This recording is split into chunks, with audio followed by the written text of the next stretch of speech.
صبغۃ اللہ، اللہ کا رنگ، یہ ہے بندگی کا رنگ۔ ومن احسن من اللہ صبغہ، کہو اللہ کا رنگ اختیار کرو، اس کے رنگ سے اچھا رنگ اور کس کا ہوگا۔ وَنَحْنُ لَهُ عَابِدُونَ، اور ہم تو اسی کی بندگی کرنے والے ہیں۔ یہ آگے آپ کا میرا بندگی کا نقطہ۔ صبغہ کہتے ہیں اس رنگ کو جو آنکھوں سے نظر آئے۔ ایک رنگ ہوتا ہے لون، لون کہتے ہیں نیچرل کلر کو، جیسے ہمارا سکن کلر ہے نا، گائے کا رنگ اگر بھورا ہے، بکری کا رنگ کالا ہو سکتا ہے، نیچرل ہے۔ لیکن صبغہ اوپر سے خود چڑھانا پڑتا ہے۔ یہاں صبغۃ اللہ سے مراد بندگی ہے، غلامی ہے۔ جب دل میں ایمان آتا ہے نا تو اس کا رنگ چہرے سے، حال سے، حلیے سے، رہن سہن سے، خوشی غم سے جھلکتا ہے۔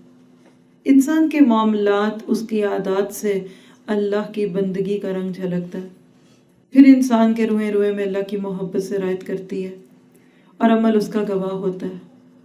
اب ہمارے اوپر یہ رنگ ہے کہ نہیں؟ کوئی بات نہیں، چڑھا لیتے ہیں، صبغہ چڑھانا ہی پڑتا ہے۔ کیسے چڑھائیں؟ اسی طرح رنگ چڑھے گا بندگی کا جیسے دنیاوی رنگوں کو ہم دیکھتے ہیں۔ کبھی آپ نے کسی کو کپڑا رنگتے ہوئے دیکھا؟ آج کل تو شاید رواج ہی نہیں رہا، دوپٹے بھی ختم ہو گئے اور دوپٹے رنگنے بھی ختم ہو گئے۔ لیکن ایک لمبا عرصہ آپ سب نے اپنا دیکھا ہوگا، پاکستان میں رہتے ہوئے کوئی جوڑا لیتے تھے تو فکر لگ جاتا تھا اس کا دوپٹہ رنگوانا ہے۔ بعد رنگ ریز یعنی ڈائر کے پاس کھڑے ہو کے رنگواتے تھے لوگ۔ کیا کرتے ہیں؟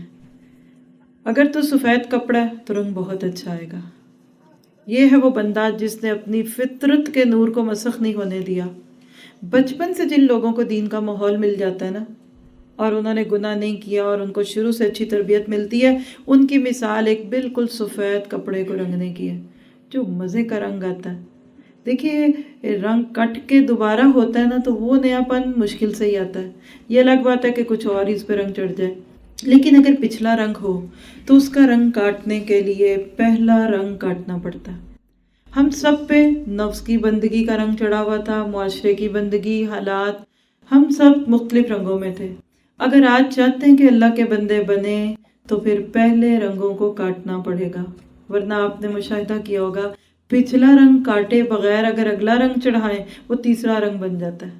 آپ کا دوپٹہ پیلا ہو، آپ اس کو کہتے ہیں اس کو نیلا کر دو، وہ پیلے کو نیلا کرنے کے لیے اگر پیلا نہیں اتارے گا اور نیلا رنگ ڈالے گا تو آپ کو پتہ کیا بنے گا؟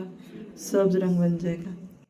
اور یاد رکھیے کفر نکالے بغیر اگر ہم نے اسلام کا رنگ چڑھانے کی کوشش کی تو یہ نفاق کا رنگ بنے گا۔ منافقت کیا؟ کہ انسان کفر کے، شرک کے اور دنیا کے رنگ کو اتارے بغیر اللہ کا رنگ چڑھانا چاہے، یہ منافقت ہے۔ ہم کہتے ہیں یہ بھی ہیں تو وہ بھی ہیں، یہ بھی رہیں گے تو وہ بھی رہیں گے، نہیں، اس کے لیے انسان کو رنگ اتارنا پڑتا ہے۔ پھر آپ دیکھیے کہ کبھی آپ نے دوپٹہ رنگتے ہوئے دیکھا ہو کہ ڈائر جو ہوتا ہے نا اس کپڑے کو پورا پانی میں ڈپ کر دیتا ہے، تھوڑا سا کونا بھی اگر کھلا رہ جائے نا تو ادھر رنگ نہیں آتا۔ اسی طرح ہمیں پورے کے پورے دین میں داخل کرنا پڑے گا خود کو۔ الیوم اکملت لکم دینکم، اور اسی طرح سے ادخلوا فی السلم کافہ۔ پھر آپ دیکھیے وہ بار بار ڈپ کرتا ہے پھر نکالتا ہے، پھر ڈپ کرتا ہے پھر نکالتا ہے تاکہ اس کو میچ کرے۔ تھوڑی تھوڑی دیر بعد وہ سیمپل کے ساتھ میچ کرتا ہے اور میچ کرنے سے پہلے اس کو سکھاتا ہے، آگ کے پاس کر کے اس کو سکھا کے دیکھتا ہے کہ سوکھنے کے بعد کیا ہوگا۔ ہمارے پاس سیمپل کیا ہے جس کے ساتھ اپنی عبادات کو میچ کرنا ہے؟ اطیعوا اللہ و اطیعوا الرسول، سنت، نبی کے طریقوں سے اپنے عملوں کو ناپیں گے، ملائیں گے تو سنت کا رنگ ہے، ورنہ بدعت کا رنگ چڑھ جائے گا۔ آج امت کدھر کھوئی ہوئی ہے، اس کا ہم سب کو پتہ ہے۔ پھر اسی طرح آپ دیکھیے کہ ڈائر اس کو پکاتا ہے، پھر آگ میں پکتا ہے، بعد اب اس میں کچھ کیمیکلز ڈالتا ہے تاکہ رنگ پکا ہو۔ اسی طرح قرآن کا یہ بار بار سننا آپ کے رنگ کو پکا کرے گا۔ آپ کو پتہ بھی نہیں چلے گا، دورہ قرآن کے بعد آپ پہلے سے انشاءاللہ پکے ہو چکے ہوں گے، اگر یہ سہ گئے، اور اگر تھک گئے تو پھر آپ کی مرضی ہے۔ پھر آپ دیکھیے کہ ڈائر نے بعض اوقات کسی ایک خاص حصے کو نہیں رنگنا ہوتا، وہ کہتے ہیں بھی کنارے رہنے دو، بیچ میں رنگ دو، تو جس حصے کو نہیں رنگنا ہوتا نا اس کو یا تو باہر رکھتے ہیں یا اس کے اوپر کچھ ویکس لگا دیتے ہیں تاکہ اس پہ رنگ نہ چڑھے۔ اسی طرح کچھ لوگ دین میں جب داخل ہوتے ہیں نا کہتے ہیں یہ مسئلہ اس کو I can't change, don't touch me please, میں ادھر ہی ٹھیک ہوں، فیصلہ کیا ہوا ہے کہ جتنا دین لے لیا اٹس انف، اٹس مور دین انف۔ ان کا حال یہ ہے کہ وہ ایک خاص حصے پہ دین لانا چاہتے ہیں، ایک پہ نہیں لانا چاہتے۔ قلوبنا غلف، دلوں پہ غلاف والی کیفیت ہوتی ہے۔ بعض وہ پورا قرآن پڑھ کے عمل کوئی نہیں آتا۔ آپ مت سوچیے کہ آپ سارے بدل جائیں گے، ڈونٹ وری، بی ریلیکسڈ، سب نہیں بدلیں گے، وہی بدلیں گے جو پورے ٹپ ہوں گے بندگی کے رنگ میں، اس طرح ڈوبیں گے۔ پھر آپ دیکھیے کہ کبھی آپ نے ٹائی اینڈ ڈائی دیکھا ہوگا، بظاہر بڑا خوبصورت لگتا ہے، کئی رنگ ہوتے ہیں، لیکن اگر آپ دیکھیں تو اس کپڑے کو یا دوپٹے کو جب آپ دھوئیں گے تو کسی نہ کام کا، ہر رنگ دوسرے پہ چڑھے گا۔ اسی طرح وہ لوگ جو کئی رنگ کی زندگی بسر کرتے ہیں نا، یہ بھی کر لو، وہ بھی کر لو، قرآن بھی پڑھ لو، یہ بھی کر لو، دعوت بھی ایسی، شادی بھی ایسی، منگنی ایسی، چلو قرآن بھی اچھا ہے، ختم کرا لیں گے، میلاد کرا لیں گے، تو وہ ٹائی اینڈ ڈائی مسلمان ہے۔ بظاہر ایسی زندگی بڑی خوبصورت لگتی ہے، لیکن جب ایک چھیٹا پڑتا ہے نا اس پہ مصیبت کا تو سارے رنگ اتر جاتے ہیں۔ اللہ کو رنگ برنگا مسلمان نہیں پسند، انٹرٹینمنٹ والا دین اللہ کو کچھ زیادہ اچھا نہیں لگتا۔ اللہ چاہتا ہے یک روح ہے، ایک رنگ کے بن جاؤ، خوبصورت ہو جاؤ۔ اور آپ کو پتہ ہے کہ پکے رنگ کس پہ چڑھتے ہیں؟ پیور کپڑے پہ، پیور کاٹن اور پیور سلک، یہ دو وہ چیزیں ہیں جس پہ کوئی بھی رنگ نہ چڑھے تو چڑھ جاتا ہے۔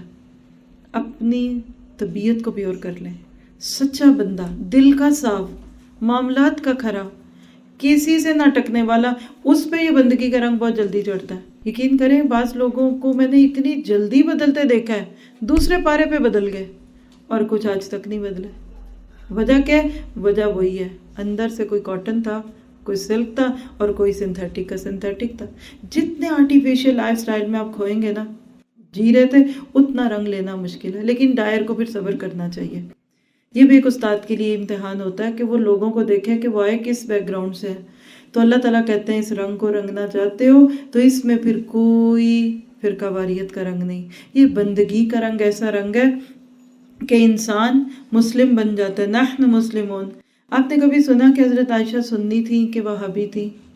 حضرت عائشہ حنفی تھیں کہ کیا تھے؟ حضرت عمر حنفی تھے یا اہل حدیث تھے؟ اور کیا آپ نے کبھی ابو بکر کے نام کے ساتھ سنا کہ یہ مالکی تھے یا فلاں تھے؟ آج ہم نے بزرگوں سے نسبت جوڑ کر مسلمون کا رنگ اتار دیا۔ یہ سب مسلم تھے جن سے ہم تعلق جوڑتے ہیں، لیکن اس طرح کی تفریقوں سے بننے والی نسبتیں انسان کو اللہ کی بندگی سے روک لیتی ہیں اور اسی سے خرابیاں پیدا ہوتی ہیں۔ آج امت مسلمہ کے جتنے فرقے بنے ہوئے اس کی وجہ ہی کیا ہے کہ ہر بندہ ایک مختلف رنگ کو اسلام کا رنگ کہتا ہے۔